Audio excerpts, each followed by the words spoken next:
एखादी मोठी व्यक्ती जर आपल्या घरी येत असेल तर आपण सामोरी जात असतो ना, जगन्नियंता परमात्मा सुद्धा भरतजीच्या सामोरी जातो, त्वरा करतो. ऐका गड्यांनो, झाली आजची कथा.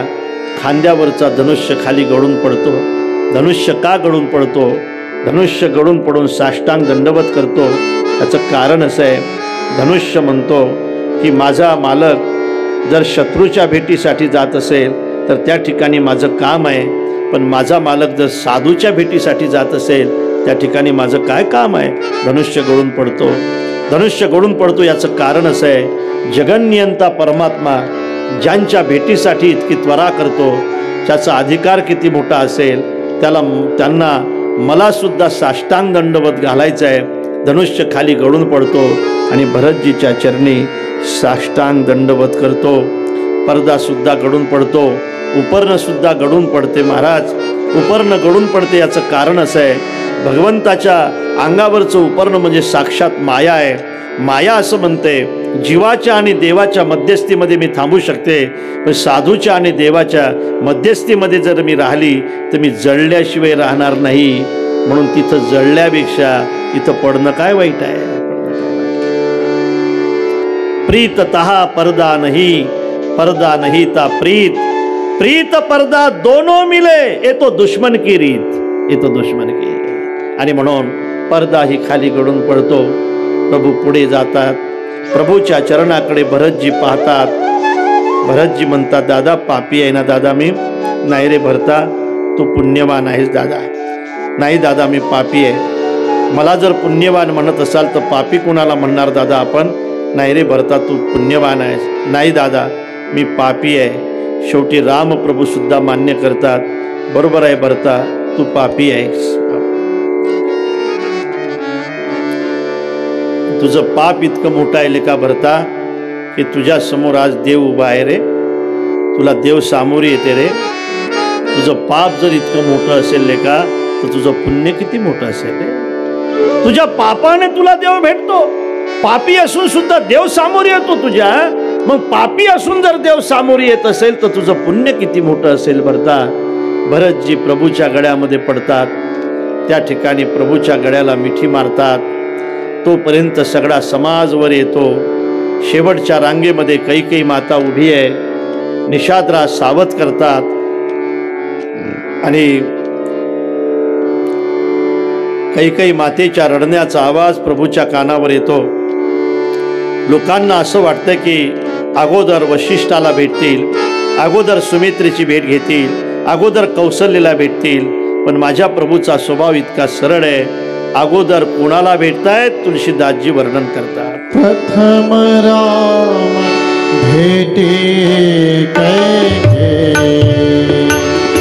सरल स्वभाव भक्ति मते,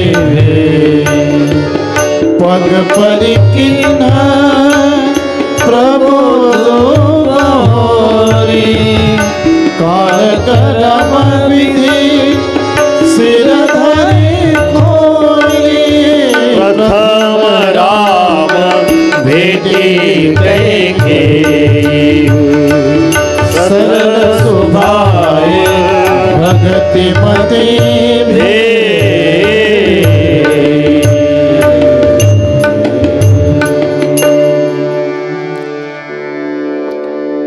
झाली आजची कथा. कैकेयीच्या भेटीसाठी निघतात. कैकेयी पश्चातापाने शुद्ध झालेली आहे. कैकेयी हाताने थांबवते, राघवला येऊ नको दादा माझ्याजवळ, मला माहीत आहे तुझा स्वभाव अत्यंत सरळ आहे. माझं दर्शन घेण्यासाठी येणार आहेस ना राघव, तू घेऊ नको दादा माझं दर्शन.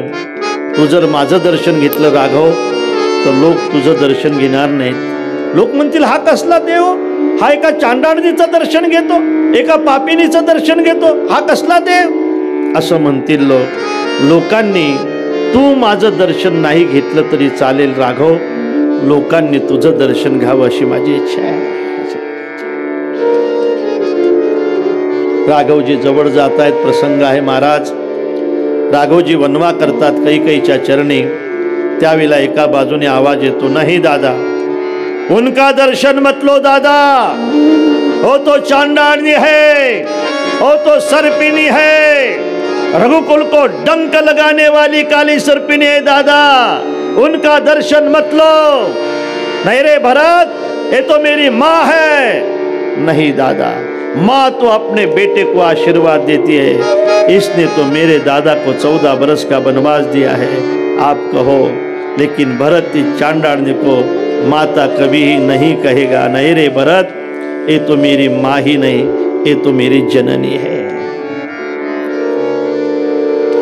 आई आपण कोणालाही म्हणू शकतो महाराज, पण जननी तिलाच म्हणावं लागते की जिने जन्म दिला असेल। या ठिकाणी रामप्रभू कैकेयीला जननी म्हणतात, त्यावेळेला भरतजी म्हणतात नहीं दादा, ये तो किसी पापी की जननी हो सकती है, आपकी जननी तो कौशल्या माँ है। नाही भरता, तुला समजत नाही, अरे हे माझी जननी आहे। अरे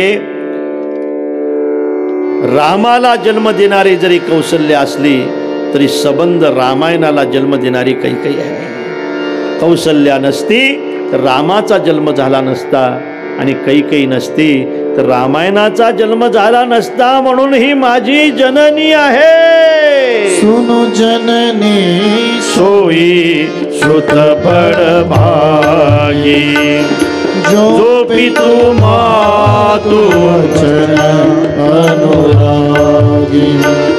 तनय मातु पितु तोष निहारा, दुर्लभ जननी सकल संसार। सुन जननी सोई सुत बड़ भागी, जो पितु मातु वचन अनुरागी।